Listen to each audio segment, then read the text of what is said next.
प्रिय विद्यार्थियों, मैं doctor Manoranjan Singh, assistant professor in public administration, government arts college Kota.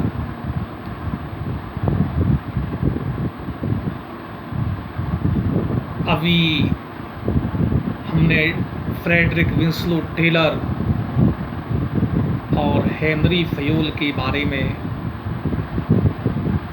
विस्तार से चर्चा की। टेलर का वैज्ञानिक प्रबंधन एवं हेनरी फयोल के 14 सिद्धांत, दोनों के बारे में एक सटीक विश्लेषण किया।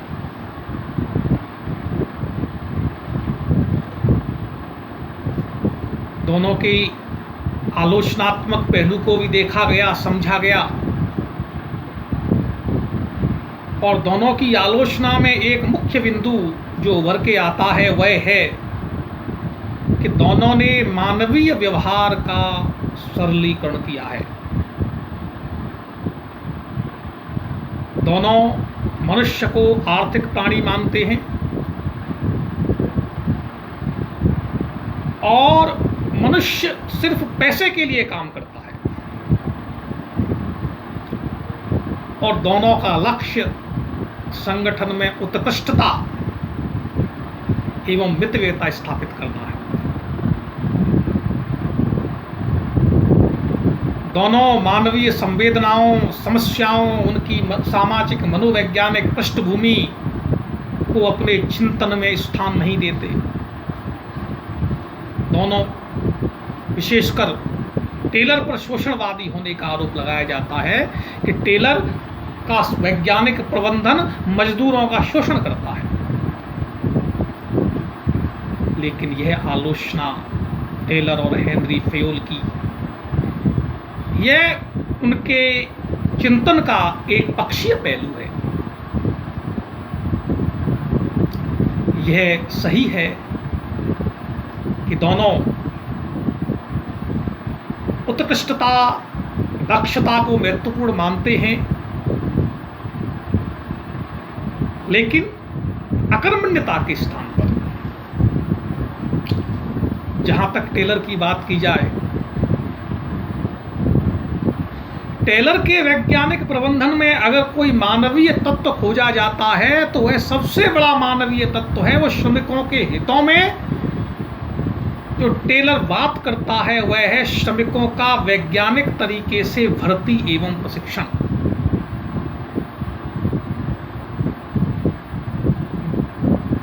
मैं तो कहता हूं कि आज जो मानव संसाधन विकास की अवधारणा है उसकी शुरुआत ही कहीं न कहीं टेलर के वैज्ञानिक प्रबंधन में है।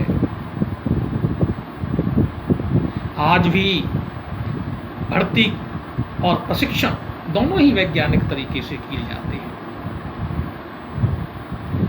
दूसरा मानवीय पहलू देखा जाए वह सहयोग की भावना। टेलर के दर्शन का मुख्य तत्व है। और अगर तीसरा अगर इसमें देखा जाए वह है व्यक्तिवादिता का त्याग।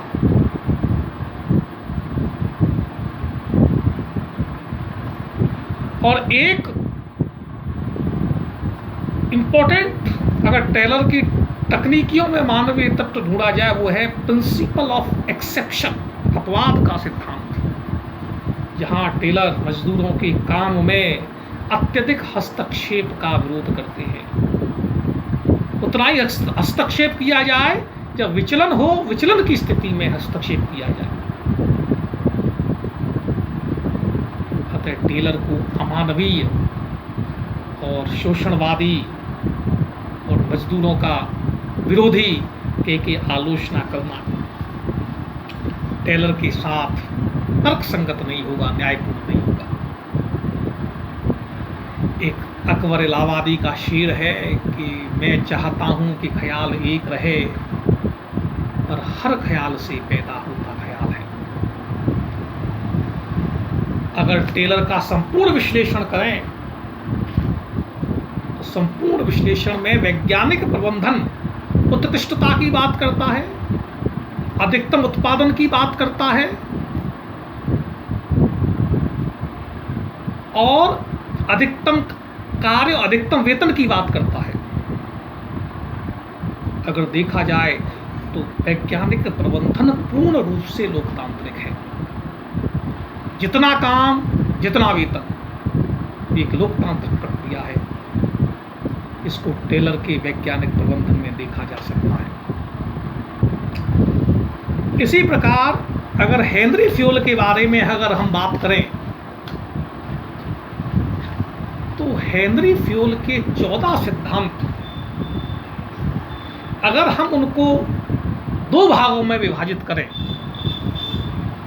एक संरचनात्मक पहलू, एक मानवीय पहलू। संरचनात्मक पहलू वह पहलू है जहां हेनरी फ्यूल संरचना के प्रति पूर्ण दृढ़ है, जहां हेनरी फ्यूल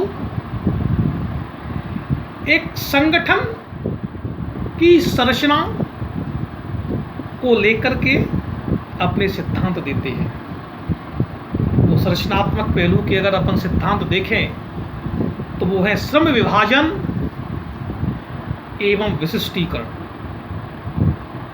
संरचनात्मक पहलू है। दूसरा है प्राधिकार एवं उत्तरदायित्व, अथॉरिटी एंड रेस्पॉन्सिबिलिटी, संरचनात्मक पहलू है। तीसरा है पद सोपान, हायरार्की, लाइन ऑफ अथॉरिटी, पद सोपान भी संरचनात्मक पहलू है। केंद्रीकरण, संरचनात्मक पहलू। आदेश की एकता, सिर्फ किसी भी कर्मचारी को अपने एक बॉस से आदेश मिलना चाहिए, संरचनात्मक पहलू। देश की एकता, संरचनात्मक पहलू। व्यवस्था, ऑर्डर, संरचनात्मक पहलू। अनुशासन, संरचनात्मक पहलू। इसके साथ अगर मानवीय पहलुओं की बात करें तो सबसे बड़ा मानवीय पहलू है वो कार्यकाल का स्थायित्व, जहां वो कार्मिकों के हित की बात करता है, मानवीय पहलू। दूसरा मानवीय पहलू उपयुक्त वेतन, मानवीय पहलू, क्योंकि यहां भी कार्मिक संगठन में तभी अपना उत्कृष्ट योगदान देगा जब उसका वेतन उपयुक्त होगा, उसकी योग्यता के अनुसार उसका वेतन होगा, तभी संगठन में काम करेगा। तो यहाँ कार्मिक के हित के लिए हेनरी फ्यूल बात करता है। मानवीय पहलू, व्यवहारात्मक पहलू, समता, इक्विटी, संगठन में किसी तरह का भेदभाव नहीं होना चाहिए, सब बराबर है। मानवीय पहलू, पहल, इनिशिएटिव, पहल की छूट,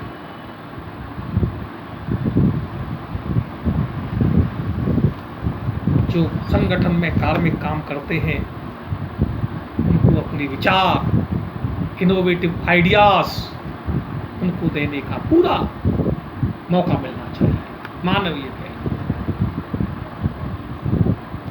ये पहल जो हेनरी फ्यूल का सिद्धांत है, जिसको इनिशिएटिव उन्होंने कहा है, इससे कार्मिकों का संगठन के प्रति काम करने के लिए उत्साह बढ़ता है। पहल कार्मिकों के उत्साह को बढ़ाता है। सामान्य हितों व्यक्तिगत हित के ऊपर, व्यक्तिगत हित गौण, सामान्य हित प्रभावी,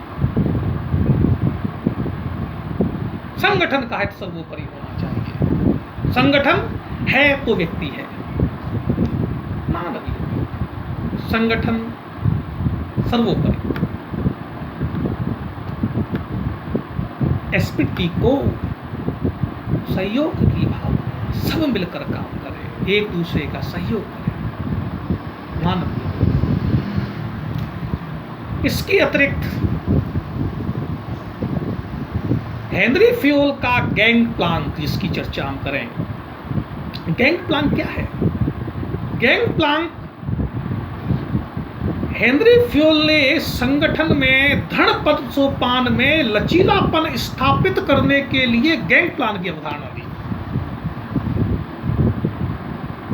ताकि एक अनावश्यक विलंब से बचा जा सके, संगठन में लोचशीलता लाई जा सके, संगठन में कार्यों को गति दी जा सके, जिससे जो समय ज़्यादा खर्च होता था उस समय को बचाया जा सके। गैंग प्लांक की अवधारणा हेनरी फ्योल ने जो दी थी वह भी कहीं न कहीं मानवीय तत्व के रूप में हम देख सकते हैं। इस तरह हेनरी फ्योल के सिद्धांत भी मानवीय पहलुओं को अपने अंदर समाहित करके आते हैं। दोनों को अमानवीय कहना, अलोकतांत्रिक कहना कहीं न कहीं न्याय संगत नहीं होगा।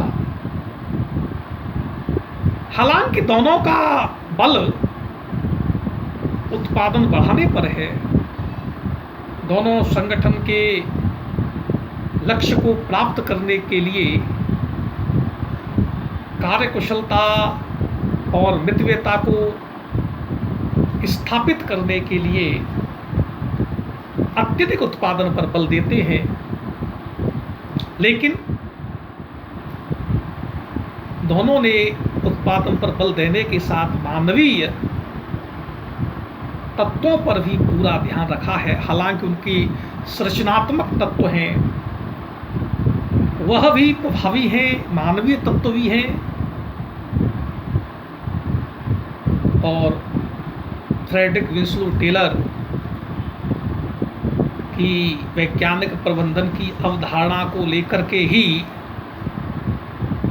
एल्टन मेयो का अध्ययन आगे बढ़ता है और उन्होंने मानवीय तत्वों को प्रभावी ढंग से उजागर करने में महत्वपूर्ण भूमिका अदा की थी। लेकिन वो सारे मानवीय तत्व जो मानव संबंध उपागम में हॉथॉर्न प्रयोग एल्टन मेयो ने किए थे वो सारे तत्व टेलर के अंदर मौजूद थे और मेयो ने उन तत्वों को अपने हॉथॉर्न प्रयोगों के द्वारा उनको उजागर किया। जब एल्टन मेयो के बारे में हम बातचीत करेंगे तब इसकी विस्तार से चर्चा करेंगे। दोनों का एक समग्र विश्लेषण था वो यही समाप्त होता है। धन्यवाद।